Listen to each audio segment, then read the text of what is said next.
할렐루야. 네. 오늘도 사순의 절기 가운데 또 귀한 십자가의 은혜를 누리시고자 이곳에 나온 여러분들을 환영하고, 또 하나님께서 새로운 은혜로 채워주셔서 날마다 승리하는 귀한 인생들 되시기를 간절히 바랍니다. 성경은 하나님을 창조주 이렇게 부르죠. 한 번도 못 들어보신 분은 없으실 거예요. 하나님은 창조주이시다. 근데 우리는 이 창조라는 말을 너무 단순하게 이해해 온 듯 싶어요. 무엇인가 만들어냈다는 어떤 사건, 그게 바로 창조의 사건이다, 그렇게 생각하는 거죠.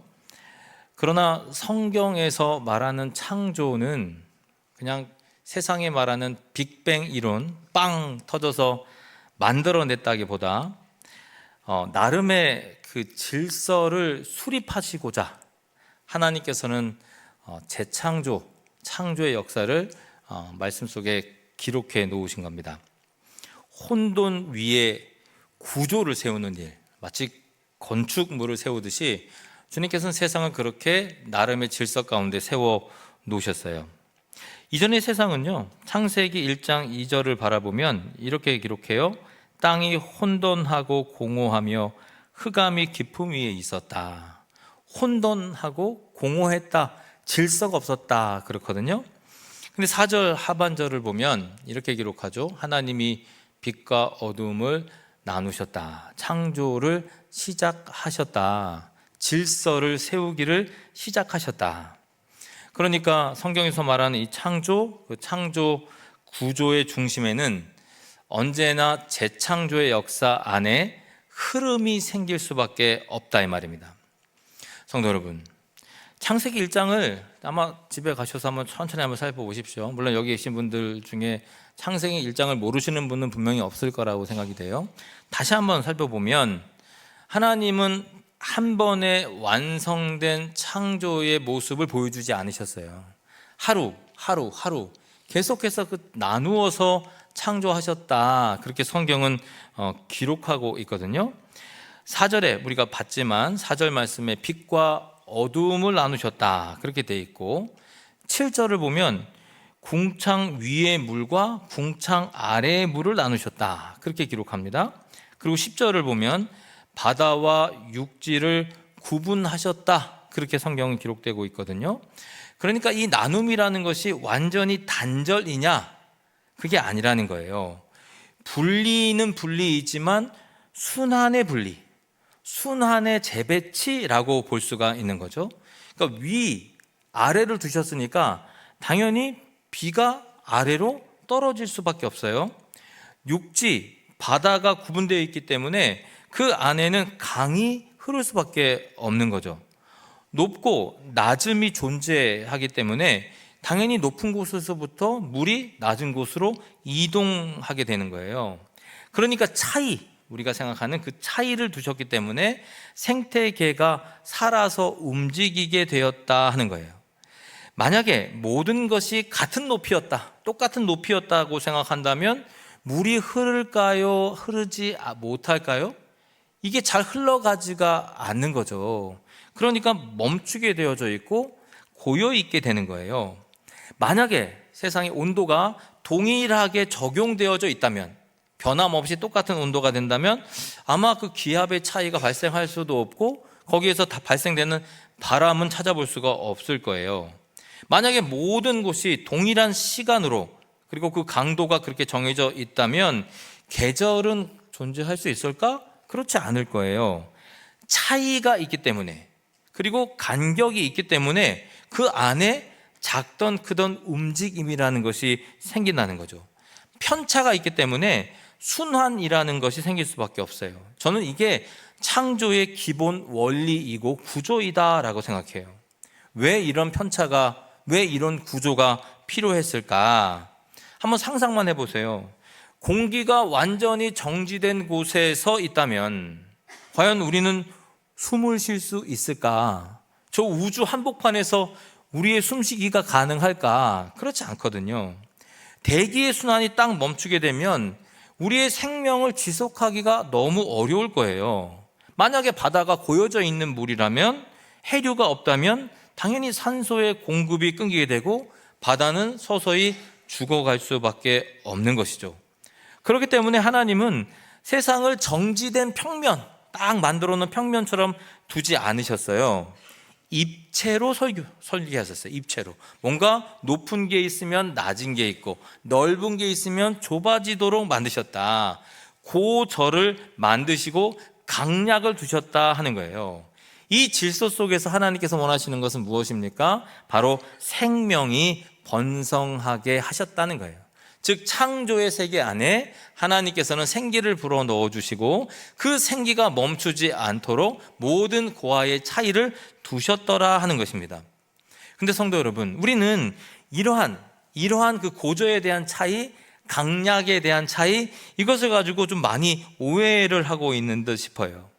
이 차이를 흐름의 장치로 보지 않고 경쟁의 틀, 이것으로 보는 듯 싶어요. 그리고 불평등의 지표로 보고 있다 이 말입니다. 왜 그렇습니까? 우리는 하나님께서 만드신 그 창조의 전체를 바라볼 수 없는 유한성을 갖고 있기 때문이에요. 마치 코끼리 한 마리가 있는데 개미가 붙어서 야 이건 코끼리야 라고 했을 때 다 다른 것처럼 이야기하듯이 인간들도 마찬가지예요. 전체, 하나님께 창조하신 이 전체를 바라보는 눈이 없기 때문에 항상 부분만 보고 판단한다 이 말이에요. 내 위치만 보고 해석한다 이 말입니다. 그러니까 이러한 무지 속에 살아가면서 우리는 하루에도 수십 번씩 누구와 비교하는데 우리의 이 열정과 이 정력을 사용하고 있다 이 말이에요. 연봉을 비교하기도 하고요, 건강을 비교하기도 해요. 그리고 자녀의 성공을 비교하기도 하죠. 또 교회 안에서는 은사를 비교하기도 하고 또 교회는 공동체의 숫자를 비교하기도 해요. 그 안에서 어떤 일이 벌어집니까? 내가 기도를 얼마나 했나? 누구는 얼마나 기도했나? 기도의 시간을 비교하기도 하고요. 교회에 누가 먼저 나왔냐? 이거를 비교하기도 한다는 말이에요. 말만 들어도 피곤하고 지치죠. 흐름이 끊어지면 항상 우리는 비교하고 서로를 바라보는데 멈춰져 있는 상태로 바라볼 수밖에 없는 거죠. 그렇기 때문에 그 차이를 우리는 뭐라고 생각하느냐? 불공평하다, 이렇게 생각한다는 말입니다. 세상에 그게 가득해요. 여러분 뉴스를 이렇게 딱 열어보면 많은 단어들이 등장하지만 그 중에서 정말 빈번하게 등장하는 단어가 있다면 격차라는 단어이거든요. 격차.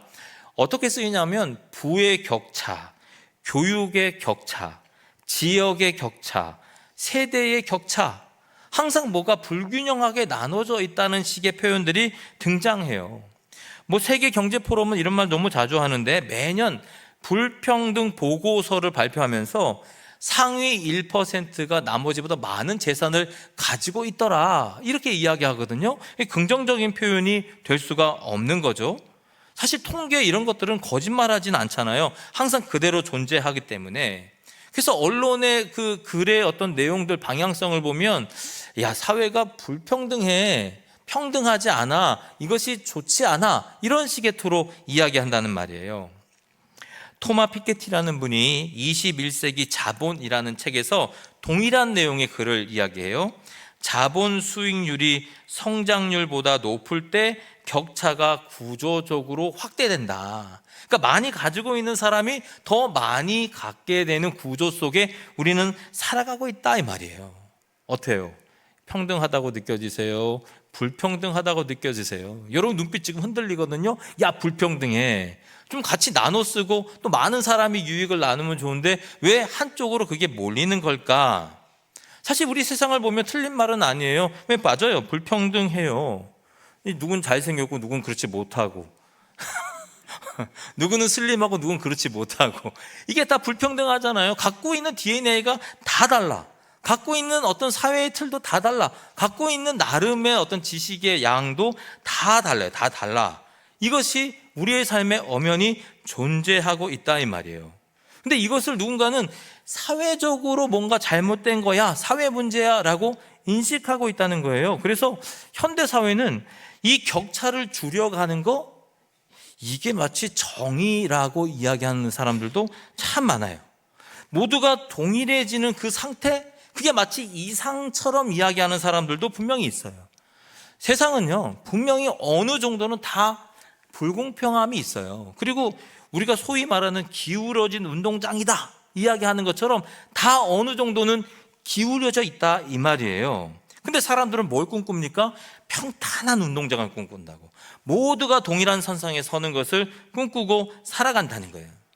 여러분, 물론 불의한 거, 그것은 척결해야지, 맞아요. 약자를 억압하는 세상의 구조, 이건 뭐 당연히 타파해야 되는 것도 많죠. 왜냐하면 한 사람이 갖고 있는 자원이 모두를 죽음으로 인도할 수 있기 때문에 그런 현상이 분명히 우리 사회에도 나타나고 있기 때문에 그것에 대한 경계감을 가지는 것도 분명히 맞죠. 이러한 구조를 바꾸기 위해 나름의 노력하는 사람들 있는 것도 너무나 당연한 듯도 싶어요. 그러나 이러한 세상 속에서 질문이 하나 생겨요. 그러면 모든 차이가 다 악함일까? 모든 차이가 다 그럴까? 모든 편차가 다 제거되어야만 한 그런 대상이 되는 걸까? 가진 자가 있고 못 가진 자가 있다는 것, 하나님께서 그렇게 설계하셨다는데 그럼 하나님이 실패하셨는가? 잘못 설계하신 것은 혹 아닌가? 성도 여러분, 분명히 성경에서는요, 세상이 공평하다 이렇게 표현한 구절이 별로 없어요. 세상이 공평하다. 하나님은 천지를 창조하실 때부터 불균형하게 천지를 창조하셨다고요. 전도서 3장 2절 말씀에 이런 말씀이 있어요. 같이 한번 이 말씀 읽어볼까요? 시작. 날 때가 있고 죽을 때가 있으며 심을 때가 있고 심은 것을 뽑을 때가 있으며. 거 봐요. 뭐가 있다고 해요? 날 때가 있으면 죽을 때가 있어. 그리고 심을 때가 있으면 심은 것을 뽑을 때가 있어요. 울 때가 있으면 언제가 있어요? 웃을 때도 있지. 웃을 때가 있으면 울 때가 있어. 요즘에 갱년기인가 봐요, 제가. 여기 성도들만 보면 눈물이 나고, 새가족이 오면, 와, 어떻게 이런 일이 생길까? 이러면서 막 기쁨의 감격의 눈물이 생기거든요. 울 때가 있으면 또 웃을 때가 있어요. 모든 것이 동시에 오지 않아요. 동일한 강도로 오지 않는단 말이에요. 기쁨의 때가 있으면 슬픔의 때가 있어요. 편차가 분명히 있어요. 성공의 시기가 있으면 기다림의 시기도 있다 이 말이에요. 하나님은 시간을 평탄하게 펼쳐놓지 않으셨어요. 근데 그게 때로는 맛이 나요. 때로는 거기에 기쁨이 있어요.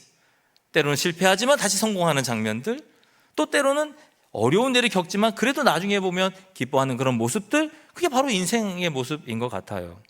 예를 한번 들어볼까요? 우리 찬양대 정말 즐겁게, 또 찬양팀도 즐겁게 찬양하지만 이 음악만 생각해 보면 모든 음이 같은 높이, 같은 길이로 이어진다면 그건 소음이거든요. 그게 듣기가 별로 좋지 않아요. 강약이 있어야 당연히 리듬이 생기는 것 아닙니까? 쉼표가 있어야 선율이 살아나는 거예요. 쉼은 공백이 아니에요. 무너지는 것이 아니라고요. 무의의 시간이 아니라고요. 다음의 음을 준비하는 구조.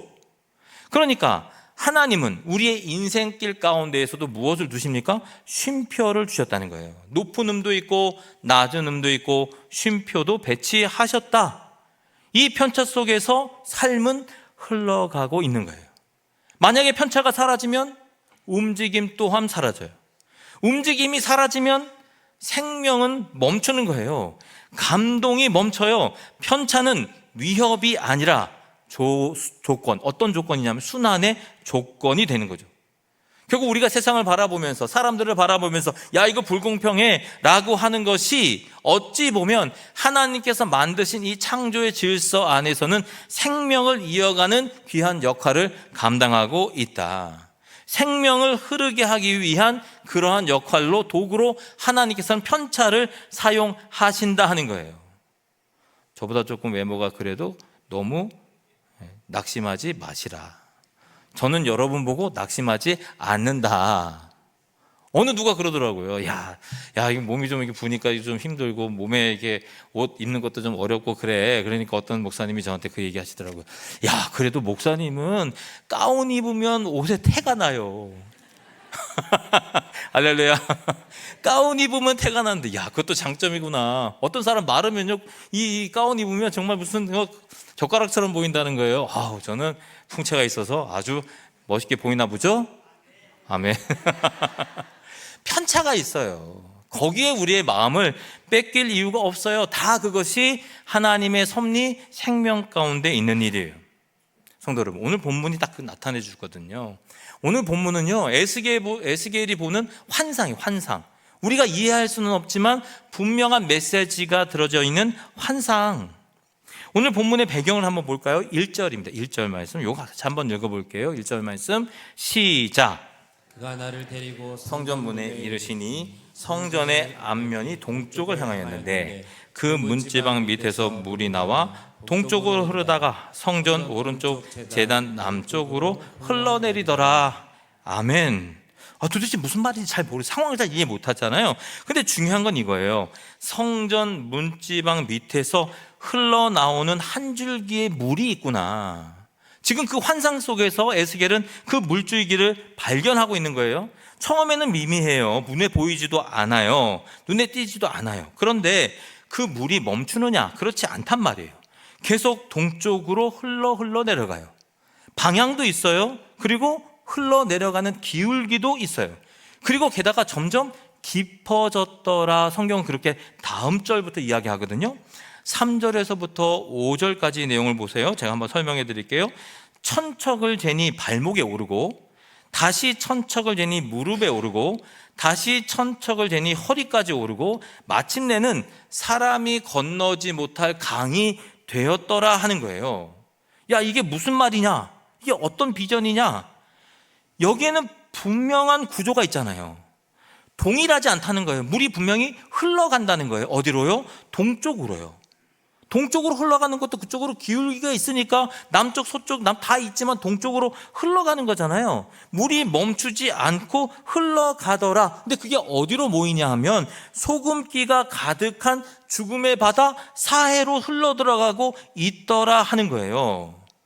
아니, 그 물이 그냥 멈춰져 있으면 그대로 멈춰져 있을 터인데 그 물이 흘러서 어디로 들어가고 있습니까? 우리가 말하는 죽음의 바다라는 사해로 흘러가고 있더라. 6절에서 8절이 그 내용을 이야기하거든요. 같이 한번 6절과 8절을 읽어볼까요? 시작. 그가 내게 이르되 인자야 내가 이것을 보았느냐 하시고 나를 인도하여 강가로 돌아가게 하시기로 내가 돌아가니 강 좌우편에 나무가 심이 많더라. 그가 내게 이르시되 이 물이 동쪽으로 향하여 흘러 아라바 내려가서 바다에 이르리니 이 흘러내리는 물로 그 바다의 물이 되살아나리라. 아멘. 즉 단계가 있고 깊이가 있고 편차가 있는 그 상황을 이 물이 흘러내려가면서 소금기가 있는 바다가 생명수가 되었다. 어부가 그물 치는 곳이 되었다. 강 좌우에는 나무가 자라났다. 그 잎이 시들지 않고 열매가 끊어지지 않았다. 사실 어느 누가 봐도 다 죽어가는 강이었어요. 그 바다는 삶이 살 수 없어요. 생명이 살 수 없는 소금기가 가득한 바다였다고요. 그런데 물이 흘러서 성전에서 나오는 물이 조금씩 흘러 들어가서 그 바다에 생명이 넘치게 되었다. 여러분, 여기서 우리는 창조의 질서를 발견해야 돼요. 또 다른 원리를 깨달아야 돼요. 흐름은 높은 곳에서부터 낮은 곳으로 향한다. 생수는 결핍으로 향한다. 높은 곳에서 낮은 곳으로 흐르는 구조, 이 고조의 차를 만드신 분이 바로 누구다? 하나님이다 이 말이에요. 어디는 높고 어디는 낮은 이유, 낮은 곳에 사는 사람들 왜 우리가 낮아? 높은 곳에 사는 사람들은 이걸 내가 유지해야지, 이런 마음이 아니라 높고 낮음을 통해서 그 길을 통해 하나님께서는 생명의 물을 흐르게 하셨도다. 거기에 생명이 있는 거예요. 만약 성전과 사이의 고도가 같았다면, 그 물이 흘러 들어가지 않았다면 거기는 죽음밖에 될 수가 없어요. 차이가 있었기 때문에 회복이 있었더라. 편차가 있었기 때문에 부흥이 가능했더라. 하나님은요, 의도적으로 높음과 낮음을 두셨고 그 차이를 통해서 생명을 이동해 나아가신다. 그러므로 성도는요, 불공평한 세상을 바라보면서 한탄하는 게 아니에요. 이 상황 속에서 하나님께서 생명의 역사를 일으키시는 거구나. 때로는 우리 자녀가 실패하고 때로는 내 옆집 자녀가 성공한다 하더라도 하나님께서는 이러한 고저의 차이를 두고 생명을 이어가시는 끈으로 만들어 주신다. 때로는 잔잔한 물이 흘러가겠지만 어느 순간인가 부딪히면 그 물이 용솟음쳐서 우리가 생각하지 못하는 생명력을 나타낸다. 이것이 바로 하나님께서 차이를 두고 격차를 두고 우리에게 보여주시는 생명의 역사인 겁니다.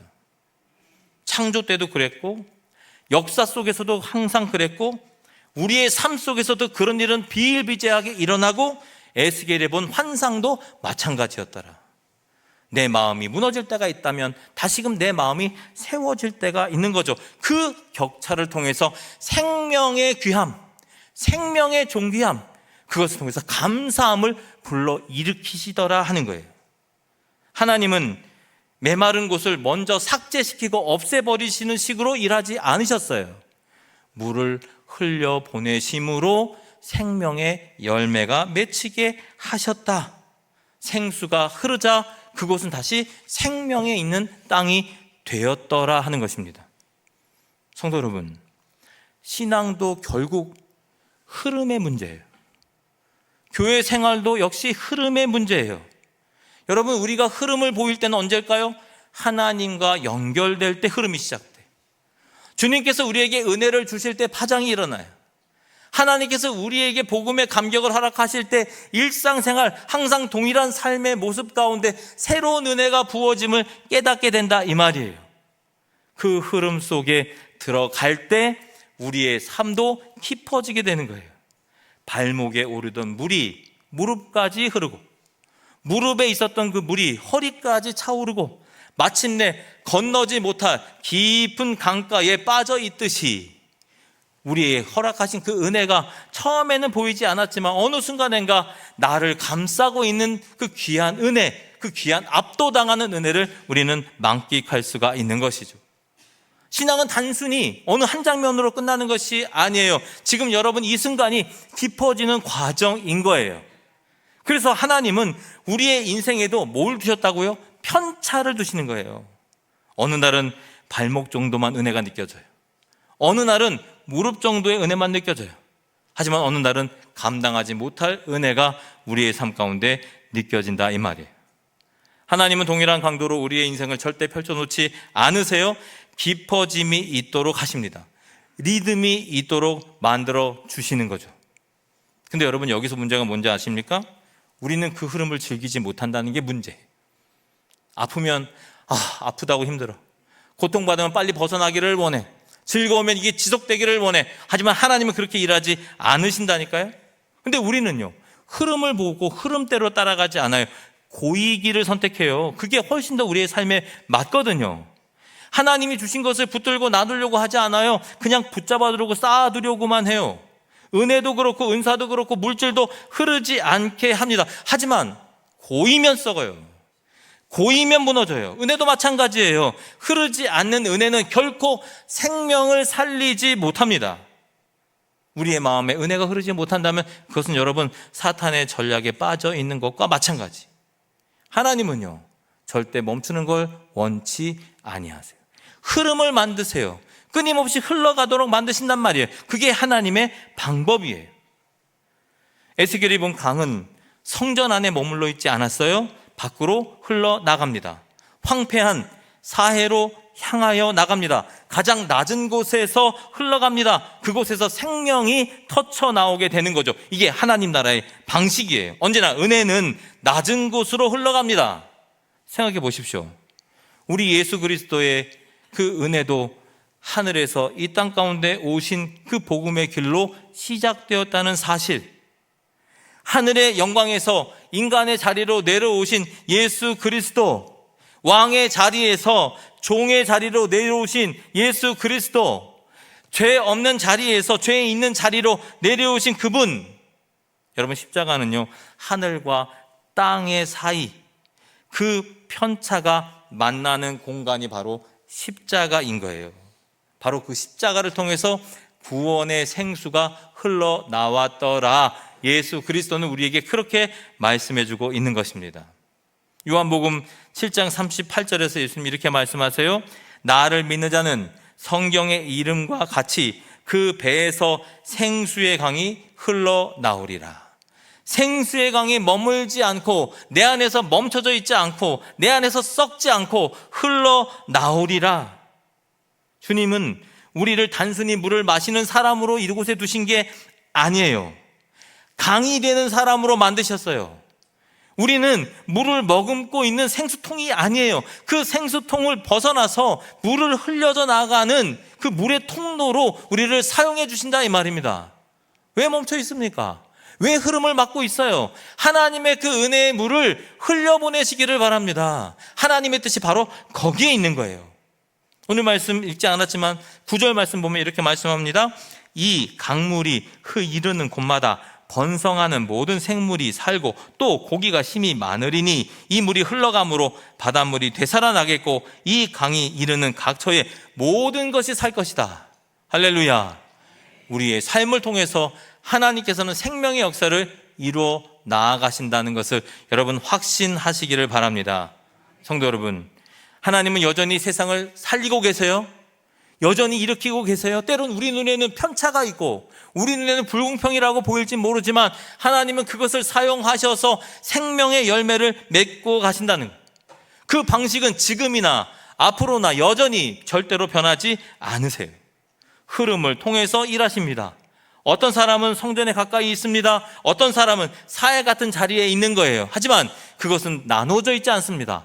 흘려져 가는 격차를 통해서 하나님께서는 그 생수를 그 피폐한 땅까지 인도해 가시는 거죠. 그것이 보이지 않는 하나님의 은혜인 겁니다. 그 자리가 바로 하나님의 놀라운 축복을 경험하는 자리가 될 것입니다. 그래서 중요한 건 내가 지금 어디에 서 있냐, 이게 중요한 게 아니에요. 정말 중요한 건 내가 지금 그 흐름 속에 살아가고 있는가, 내가 지금 그 흐름 속에 나의 삶을 맡기고 있는가. 오늘 이 자리에서 예배하신 모든 분들은 그 흐름 속에 내가 있다는 사실을 믿음으로 고백하셔야 돼요. 그럴 때 삶의 고통과 어려움과 편차 때문에, 세상의 문제 때문에 어지러울 때라도 하나님께서 이 과정을 통해서 열매를 맺으시는구나, 새롭게 창조해 나아가시는구나, 내 주변을 생명력 있는 곳으로 만들어 가시겠구나 하는 확신 가운데 살아가게 될 줄을 믿습니다. 지금 여러분 주변에 혹시 죽어가고 있지는 않습니까? 여러분 멈춰 있는 거예요. 여러분 주변이 지금 화나는 그런 상황이 아닙니까? 그럼 여러분 멈춰 있는 거예요. 여러분 주변이 생명력이 지금 없어 메마른 상태입니까? 그럼 여러분은 멈춰 있는 거예요. 하지만 하나님께서는 절대 멈추지 아니하신다. 이 땅에 예수 그리스도를 보내주셨듯 우리의 마음에 믿음을 부어주셨든 그 믿음이 멈춰 있는 것을 결단코 용서하지 아니하시고 우리의 마음을 활짝 열게 하셔서 그 은혜를 흐르게 하실 것입니다. 그 믿음 가운데 우리의 삶을 온전히 하나님께 맡기셔서 순종하는 가운데 주님께서 베푸시는 놀라운 생명의 은혜와 감격을 누리고 살아가는 저와 여러분 다 되시기를 간절히 바랍니다. 기도하겠습니다.